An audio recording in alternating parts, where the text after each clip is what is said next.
প্রেম করা যাবে কি? মাশাআল্লাহ, প্রেম করা যাবে কি? জি ভাই, প্রেম করা ফরজ। প্রেম না করলে কাবিরা গুনাহ, প্রেম না করলে আপনার জন্য জাহান্নাম আছে। তবে প্রেম হবে বউয়ের সঙ্গে। কার সঙ্গে? বউকে প্রেম করতে হবে, নিজের স্ত্রীকে প্রেম করতে হবে। প্রেম না করলে খবর আছে আপনার। শুধু প্রেম নয়, স্ত্রীর মুখে আপনাকে খাবার তুলে দিতে হবে, একটা চকলেট মিশে দিতে হবে। আল্লাহ বলছে সুনান তিরমিজির হাদিস যে তুমি যে মানে খাচ্ছ সেই মানে স্ত্রীকে খাওয়াও। আল্লাহ বলছে প্রত্যেকটা কাজ হচ্ছে সাদকা, দান। তুমি যে স্ত্রীর সঙ্গে সহবাস করো এটা দান। তুমি যে স্ত্রীকে খাবে এক লোকমা এটাও দান। চিন্তা করেছেন? তো কার সঙ্গে প্রেম করতে হবে? বউ এর সঙ্গে প্রেম করতে হবে। আর আমাদের যুবক ভাই যারা আছে তারা প্রেম শব্দ জানে না। ভাই প্রেম মানে কি জানেন? প্রেম শব্দ আর ভালোবাসার শব্দের মধ্যে কত পার্থক্য আছে জানেন? এটা ডিকশনারি করে দেখেন। ভালোবাসা আর প্রেমের মধ্যে আসমান আর জমিন পার্থক্য আছে। প্রেম মানে যে যৌনতা আছে, যৌনতার চাহিদা আছে, এটাকে প্রেম বলা হয়। ভালোবাসা যে যৌনতার চাহিদা নাই, থাকতে পারে না থাকতে পারে, উমুম। ভাই আপনার মাকে আপনি ভালোবাসি বলতে পারবেন কি পারবেন না? আপনার বাবাকে ভালোবাসি বলতে পারবেন কি পারবেন না? শিক্ষককে বলতে পারবেন কি পারবেন না? ছাগলকে বলতে পারবেন কি পারবেন না? আমার ছাগল ভালোবাসি। আরে গাছকে ভালোবাসেন কি বাসেন না? বাসেন। কিন্তু আপনি বলতে পারেন গাছকে প্রেম করি, জি না। বলতেন মা তোমাকে প্রেম করি, জি না। কেন? প্রেমের সঙ্গে যৌনতা, সেক্স রিলেটেড। তার জন্য বলেন তো ভাই বিয়ের আগে প্রেম করা যাবে? যৌনতা আছে কি? যাবে না। অবশ্যই বিয়ের পরে প্রেম করা ফরজ, না করলে খবর আছে। আব্দুর রাজ্জাক বিন ইউসুফ সাহেবের মনে মনে জিকির করতে বলেছে, কিন্তু কোন এক বক্তা আজকে তিনি উচ্চস্বরে জিকির করেছে। জিকির হবে আস্তে আস্তে। সূরা আরাফ আয়াত নম্বর 55, সূরা আরাফ আয়াত নম্বর 205। যেসব হানাফি ভাইরা বলে আমিন হচ্ছে একটা দোয়া, অথবা দোয়া আস্তে আস্তে করতে হবে। তো ভাই দোয়া জিকির আপনি জোরে জোরে করেন কেন? ভাই প্রশ্ন করছেন মুহাম্মদ সাল্লাল্লাহু আলাইহি ওয়াসাল্লামকে সৃষ্টি না করলে আল্লাহ দুনিয়াতে কিছু সৃষ্টি করতেন না। সিলসিলা হাদিসে সহিহ আলবানী হাদিস নম্বর 492 এবং 482, আলবানী রাহিমাহুল্লাহ তিনি হাদিসটাকে যায়ীফ এবং জাল বলেছেন। আব্দুল ফাত্তাহ আল গুদাই রাহিমাহুল্লাহ তিনিও হাদিসটাকে যায়ীফ বলেছেন। আব্দুল হাই লাখনাবি তিনিও হাদিসটাকে যায়ীফ বলেছেন। একবার প্রশ্ন করেছেন মাদ্রাসা স্কুল বিদায় অনুষ্ঠান যে করা হয় গান বাজনার মাধ্যমে করা হয়, হাদিস কোরআন কি চলে? গান বাজনার শুরুতে হারাম নিষিদ্ধ। সহিহ বুখারী 5590 নম্বর হাদিস, সূরা লুকমানের 6 নম্বর আয়াতের তাফসীর ইবনে কাসির তাফসীর তাবরি দেখেন। জৈনক ব্যক্তি বলেছে যে পৃথিবী 7 জন হযরত মুহাম্মদ সাল্লাল্লাহু আলাইহি ওয়াসাল্লাম আছে। এতটুকু কতটা সত্য? যে হাদিস মর্মে সুনানুল কুবরা লিল বাইহাকি এবং মুস্তাদরাক আল হাকিমে দুটো সনদে হাদিস এসেছে, দুটোই জাল সমস্ত মুহাদ্দিসদের ঐক্যমতে। বিশেষ করে সূরা তালাকের 12 নম্বর আয়াতের তাফসীর দেখেন ইবনে কাসির এই হাদিস নিয়ে আসা হয়েছে। ইমাম উদ্দিন ইবনে কাসির রাহিমাহুল্লাহ সনদকে যায়ীফ এবং জাল বলেছেন, হাদিস মুস্তাদরাক আল হাকিমের। ভাবছেন মাইকে মৃত্যুর সংবাদ প্রচার করা যাবে কি যাবে না? ভাই মাইকে মৃত্যুর সংবাদ প্রচার করা যাবে না। মনে রাখবেন দুটো জিনিস।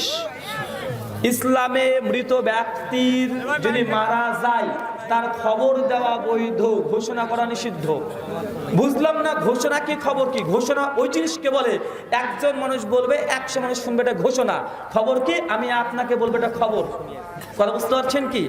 ইসলামে খবর দেওয়াটা বৈধ। সেই বুখারীতে কিতাব জানায় যে বিশ্বনবীকে একজন আল্লাহ বলছেন যে বয়স্ক মেয়েটার খবর কি? সাহাবী বলছে আল্লাহ মৃত্যুবরণ করেছে। আল্লাহ আমাকে জানালে না, এটা খবর, আমাকে জানালে না। এখন সাহাবীদের মধ্যে মৃত ব্যক্তির যদি খবর প্রচার করা, ঘোষণা দেওয়া রীতি থাকতো তো বিশ্বনবীর পাশে মেয়েটা থাকতো তো বিশ্বনবী তো রাত্রে শুনতে পেতেন। এখন যদি না বিশ্বনবী ঘুমাতেন, কে বলেছে বিশ্বনবী ঘুমাতেন? সেই বুখারী 137 নম্বর হাদিস, আজ রাতে তাহাজ্জুদে নামাজ পড়তেন। তাহলে বোঝা গেল ঘোষণা করা জাহেলি রীতি বলা হয়েছে। সূরা ইবনে মাজাহ কিতাব জানাইজ এবং মুসনাদ আহমদে সহিহ সনদে বর্ণনা আছে, খবর দেওয়াটা বৈধ। একবার প্রশ্ন করেছেন দাড়ি ছোট করা যাবে কি? সহিহ বুখারী হাদিস নম্বর 4891 কিতাবুল লিবাস, আল্লাহ মুহাম্মদ সাল্লাল্লাহু আলাইহি ওয়াসাল্লাম তিনি দাড়িকে ছেড়ে দিতে বলেছেন, গোঁফটাকে ছোট করতে বলেছেন। বিশ্ব নবী যে দাড়ি ছোট করেছেন বা ছেড়েছেন বা চেঁচেছেন এই মর্মে জাল হাদিসও একটা সময় তিরমিজিতে পাওয়া যায়, সমস্ত ঐক্যমতে যায়ীফ। এখন দাড়িকে ছাঁটা যাবে কি যাবে না? ভাই দাড়ি ইন্টারনেট 4টে মাসালা আছে। কয়টা?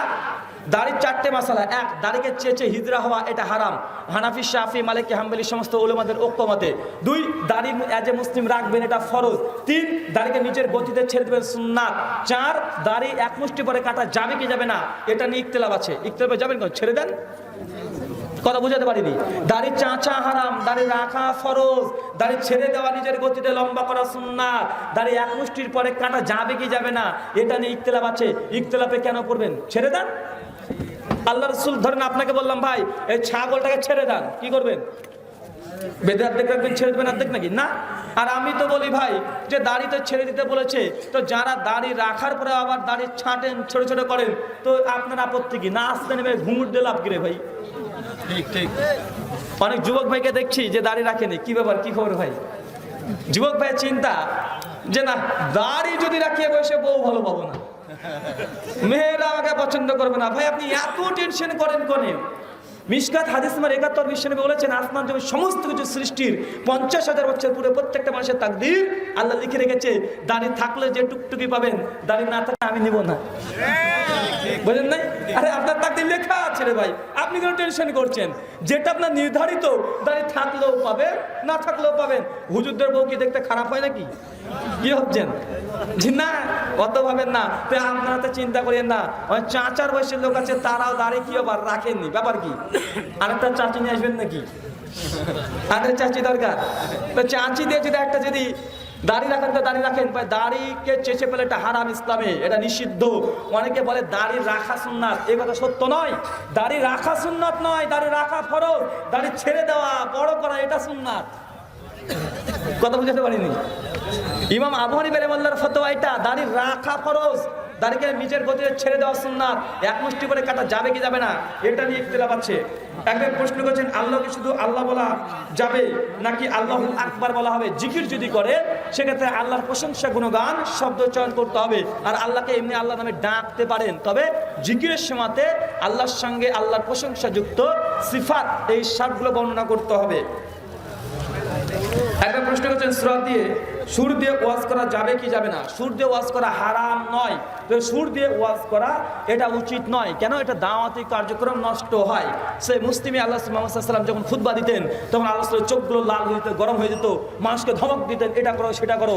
তো বিশ্বনবীর খুতবা সুন্নাত হচ্ছে মানুষকে ইসলামের দিকে ধাবিত করা। সুর দিয়ে মানুষকে যদি মানে আলোচনা করেন, তার মন মুগ্ধ হয়, তার আলোচনা এই হৃদয়ে প্রবেশ করে না, তাই দূরে থাকতে হবে দায়ীদেরকে। বা প্রশ্ন করেছেন, চেয়ারে বসে নামাজ পড়া যাবে কি যাবে না? হয়েছে। কন্ট্যাক্ট করে ওয়াজ করা যাবে কি যাবে না? ইসলামে বিশেষ করে অর্থ বিনিময়, ধর্ম সম্পর্কে অর্থ বিনিময় এক জায়গায় নয়, 12 জায়গায় আছে। কয় জায়গায়?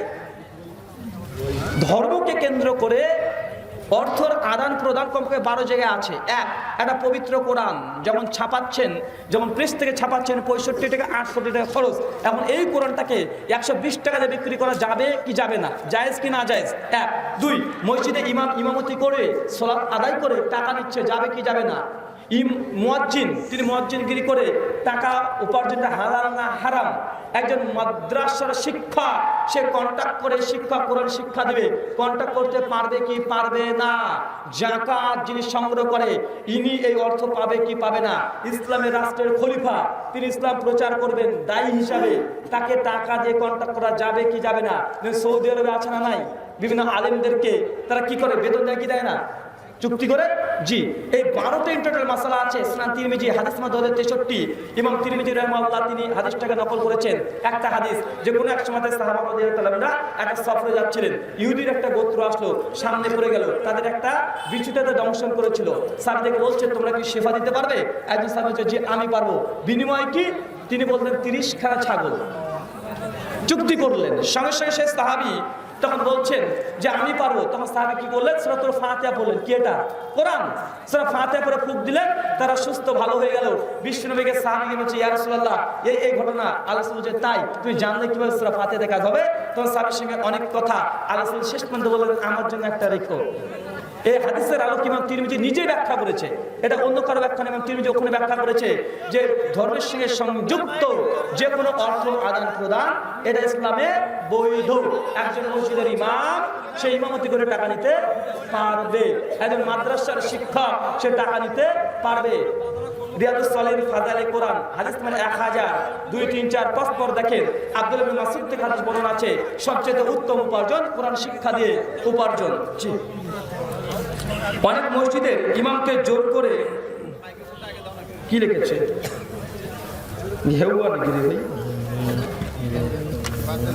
অনেক মসজিদে ইমামকে জোর করে নেওয়া কি ঘেউ না কি নিয়োগ দিছে? ভাই প্রশ্ন করছেন, আমি যদি কোনো লোকের মোবাইল অ্যাকাউন্ট খুলে দিই, তাহলে উক্ত ব্যক্তি অ্যাকাউন্ট